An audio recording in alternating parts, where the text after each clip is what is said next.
ย่างเดือน11น้ำเริ่มไหลนองพอเดือน12น้ำในคลองก็เริ่มจะทรงครั้นถึงเดือน20น้ำก็ลีไหลลงไหลลงตกเดือน3แล้วน้ำก็คงเพ่งคลอดตลอดลำคลองเมื่อเดือน11น้องให้สัญญา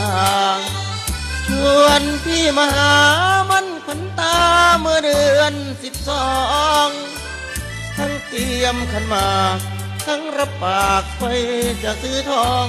แต่ความหวังของพี่มันต้องทั้งทลายเหมือนสายฟ้าผ่าเพราะว่าเดือนที่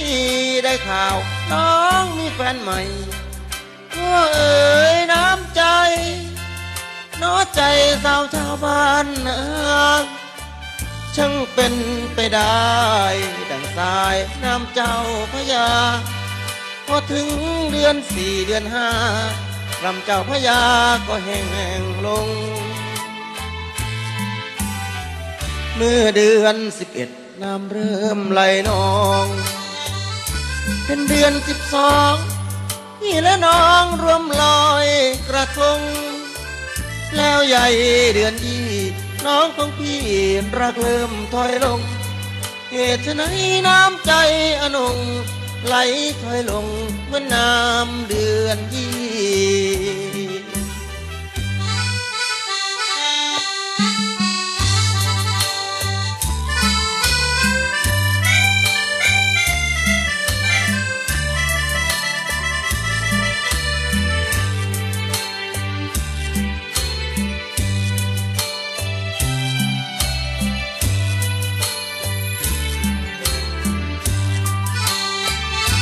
เพราะว่า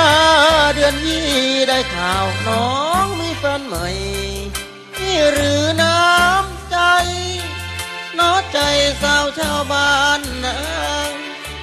ช่างเป็นไปได้ดังสายน้ำเจ้าพระยาพอถึงเดือน4เดือน5ลำเจ้าพระยาก็แห้งลงเมื่อเดือน11น้ำเริ่มไหลนองเป็นเดือน12พี่และน้องรวมลอยกระทงแล้วใหญ่เดือน20น้องของพี่รักเริ่มถอยลงเหตุไฉนน้ำใจอนงไหลถอยลงเหมือนน้ำเดือน20